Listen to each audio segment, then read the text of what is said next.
ഈശോയെ, അങ്ങയുടെ കരങ്ങളിലേക്ക് പ്രായമായ ഞങ്ങളുടെ എല്ലാ മാതാപിതാക്കളെയും ഞങ്ങൾ ഇന്ന് സമർപ്പിച്ച് പ്രാർത്ഥിക്കുന്നു. ഈശോയെ, അവരുടെ വാർദ്ധക്യത്തിൽ അവരനുഭവിക്കുന്ന എല്ലാ ആകുലതകളെയും എല്ലാ ബുദ്ധിമുട്ടുകളെയും ഞങ്ങൾ ഓർത്ത് പ്രാർത്ഥിക്കുന്നു. കർത്താവെ, പ്രായത്തിൻ്റെതായ ഒത്തിരി അസ്വസ്ഥതകൾ അവർ ജീവിതത്തിൽ അനുഭവിക്കുന്നുണ്ട്. ശാരീരികമായ പല രോഗങ്ങൾ ബാധിച്ചവരുണ്ട്, മാനസികമായ പല പ്രശ്നങ്ങളുള്ളവർ, മറവിയുടേതായ പല പ്രശ്നങ്ങളുള്ളവർ, മക്കളും കൊച്ചുമക്കളും പ്രിയപ്പെട്ടവരൊന്നും അടുത്തില്ലാത്തതിൻ്റെ വിഷമങ്ങൾ. ഈശോയെ, അവരുടെ ജീവിതത്തിലേക്ക് നീ കടന്നു ചെല്ലണമേ. അവരുടെ ഏകാന്തം നിറഞ്ഞ ജീവിതത്തിൽ ആശ്വാസം പകരണമേ.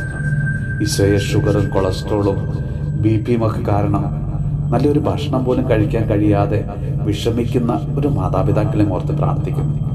ഈശോയെ, അവരെ ശുശ്രൂഷിക്കുന്ന മക്കളെയും മരുമക്കളെയും കൊച്ചുമക്കളെയൊക്കെ ഓർത്ത് പ്രാർത്ഥിക്കുന്നു. കർത്താവെ, അവരുടെ വാർദ്ധക്യത്തിൽ അവരായിരിക്കുന്ന അവസ്ഥയിൽ അവരുടെ എല്ലാ ബലഹീനതകളോടും കുറവുകളോടും കൂടി അവരെ അംഗീകരിക്കുവാനും സ്നേഹിക്കുവാനും ശുശ്രൂഷ ചെയ്യുവാനുള്ള കൃപാവരം ഒരു മക്കൾക്ക് നൽകണമേ.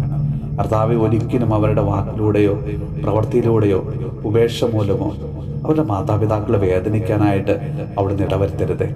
നമ്മുടെ കർത്താവ് ഈശോയുടെ കൃപയും പിതാവായ ദൈവത്തിൻ്റെ സ്നേഹവും പരിശുദ്ധാത്മാവിൻ്റെ സഹവാസവും പരിശുദ്ധ അമ്മയുടെയും വിശുദ്ധ ഔസേപ്പ് പിതാവിൻ്റെയും മാധ്യസ്ഥവും വിശുദ്ധ കുരിശിൻ്റെ സംരക്ഷണവും നമ്മളോടും നമ്മുടെ ഭവനത്തോടും നമ്മുടെ ഇന്നത്തെ എല്ലാ പ്രാർത്ഥന നിയോഗങ്ങളോടും കൂടെ ഉണ്ടാകുമാറാകട്ടെ, ഇപ്പോഴും എപ്പോഴും എന്നേക്കും.